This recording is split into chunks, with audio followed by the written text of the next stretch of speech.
मनु महाराज ने जितना बड़ा प्रोटोकॉल स्त्री को दिया पूरे संसार में किसी ने नहीं दिया। अगर मनु महाराज को आपको नहीं मानना है तो छोटी बच्ची आपकी हुई, आप उसको घर से बाहर कर दीजिए कि भाई तुम स्वतंत्र हो जाओ।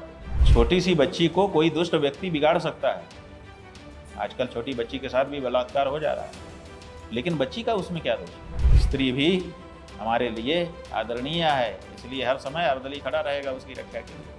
इसका मतलब ये नहीं है कि वो बंधन है। जो लोग ये कोई उनके पास है इतने मात्र को बंधन समझते हैं, वो वही लोग होते हैं जो अपने चरित्र को छिपाना चाहते हैं। बच्ची का पिता, स्त्री का पति या माता का बेटा, वो उसकी रक्षा करता है। बरगलाने के लिए स्वातंत्र शब्द पकड़ करके ऐसा भटका दिया है कि कह नहीं सकते। छोटी अवस्था में और वृद्धावस्था में आप स्वतंत्र करके देखिए, नहीं कर पाएगा। कोई भी जिसके अंदर हृदय होगा वो स्वतंत्र नहीं कर पाएगा। वो कहेगा कि हम हैं आपके लिए खड़े हैं। जब वृद्धावस्था होगी, जब बाल्यावस्था है स्त्री की, तो वो पिता की अभिरक्षा में रहेगी। जब युवती हो जाएगी तो पति की अभिरक्षा में रहेगी, और जब बूढ़ी हो जाएगी तो पुत्रों की अभिरक्षा में रहेगी।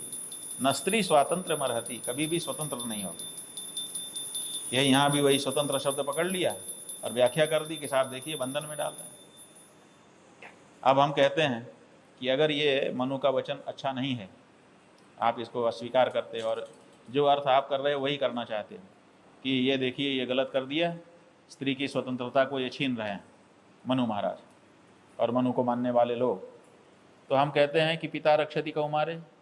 जब वो छोटी हो उस समय उसकी पिता रक्षा करेगा, तो आप लोग अब अपनी बच्ची को घर के बाहर खड़ी कर दीजिए। अगर मनु महाराज को आपको नहीं मानना है तो छोटी बच्ची आपकी हुई, आप उसको घर से बाहर कर दीजिए कि भाई तुम स्वतंत्र हो जाओ।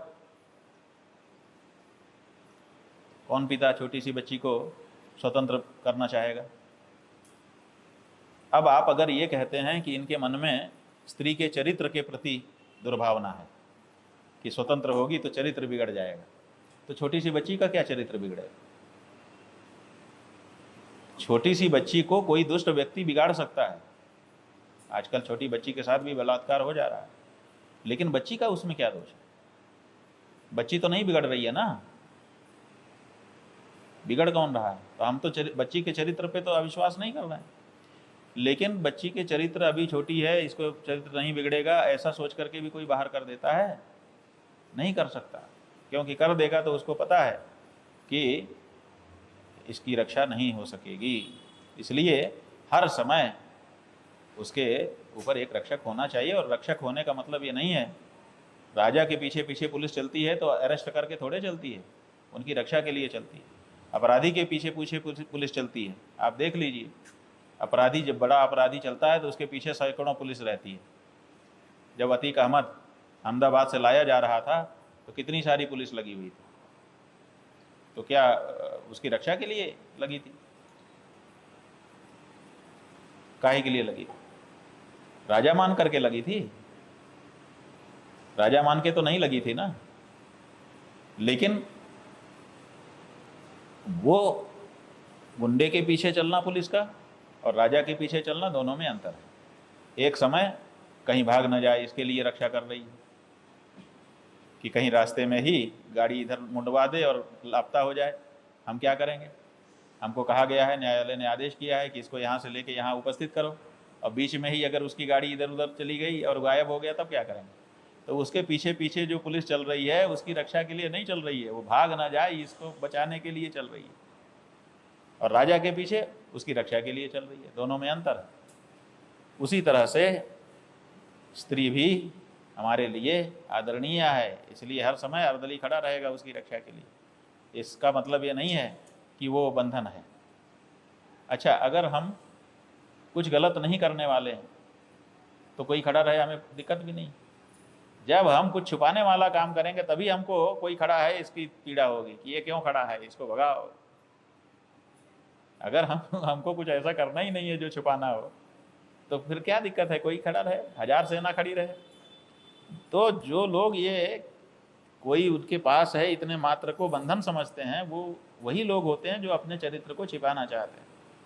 हमारी जो माताएं बहनें हैं उनके पास छिपाने को कुछ नहीं है, उनका चरित्र एकदम प्रांजल है। इसलिए हमारा बच्ची का पिता, स्त्री का पति या माता का बेटा, वो उसकी रक्षा करता है। उससे माता और बहन को और पत्नी को कोई दिक्कत भी नहीं होती है। क्यों? उनके पास उसके छिपाने के लिए कुछ है भी नहीं। ये विरोध वो लोग करते हैं जो कुछ छिपाना चाहते हो। अन्यथा बंधन क्या है? एक आदमी अगर हमारी रक्षा में खड़ा है, हमें दिक्कत क्या है? हम तो और निश्चिंत हो गए। तो यहाँ पर दो तरह की स्वतंत्रता की बात कर रहे हैं। एक तो वृत्ति का स्वातंत्र, उसको खाने पीने के लिए खुद ना कमाना पड़े, और दूसरे आत्मरक्षा का स्वातंत्र, स्वयं की रक्षा स्वयं से न करनी पड़े। तो स्त्री के लिए उन्होंने बड़ा प्रोटोकॉल दिया है कि हर समय उसको खाना पीना कमा के आपको देना पड़ेगा, चाहे वो छोटी बच्ची हो, चाहे बड़ी हो, चाहे बूढ़ी हो। हर समय कोई ना कोई उसको कमा के खिलाएगा, एक, और दूसरे उसकी रक्षा करेगा। तो ये मनु महाराज ने जितना बड़ा प्रोटोकॉल स्त्री को दिया, पूरे संसार में किसी ने नहीं दिया। सब ने कहा कि अपना कमाओ खाओ, तुम भी एक यूनिट हो, तुम भी एक स्वतंत्र व्यक्तित्व हो, अब अपना कमाओ और अपना खाओ। उसके हाल पे छोड़ दिया।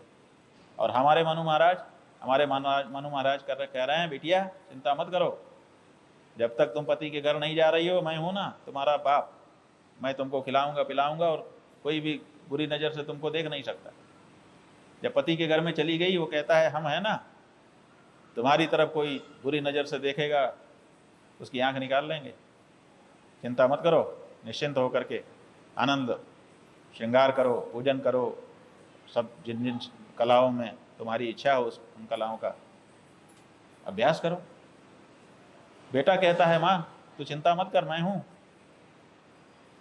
ये जो स्त्री का समादर मनु महाराज कर रहे हैं, वैसा दूसरा कोई कर नहीं सका है। लेकिन बरगलाने के लिए स्वातंत्र शब्द पकड़ करके ऐसा भटका दिया है कि कह नहीं सकते हैं। अगर स्वतंत्रता देना ही चाहते हो, आपके मन में अभीष्ट है कि ये स्वतंत्रता बाधित कर रहे हैं, तो छोटी बच्ची को स्वतंत्र करो, बूढ़ी माता को स्वतंत्र करो, जवान वाली को तो स्वतंत्र करके देखा ही रहे हो आप लोग। ये जो छोटी अवस्था में और वृद्धावस्था में आप स्वतंत्र करके देखिए, नहीं कर पाएगा कोई भी। जिसके अंदर हृदय होगा वो स्वतंत्र नहीं कर पाएगा, वो कहेगा कि हम हैं, आपके लिए खड़े हैं। तो यही भावना मनु महाराज की है। काले दाता पिता वाच्यो वाच्यश्चानुपयन पति मृते भर्तरी पुत्रस्तु वाच्यो मातृरक्षिता। ये देखिए, ये जो कह रहे हैं कि पिता, पति और पुत्र, इनकी जिम्मेदारी होगी, उसी को और साफ कर रहे हैं आगे के श्लोक में।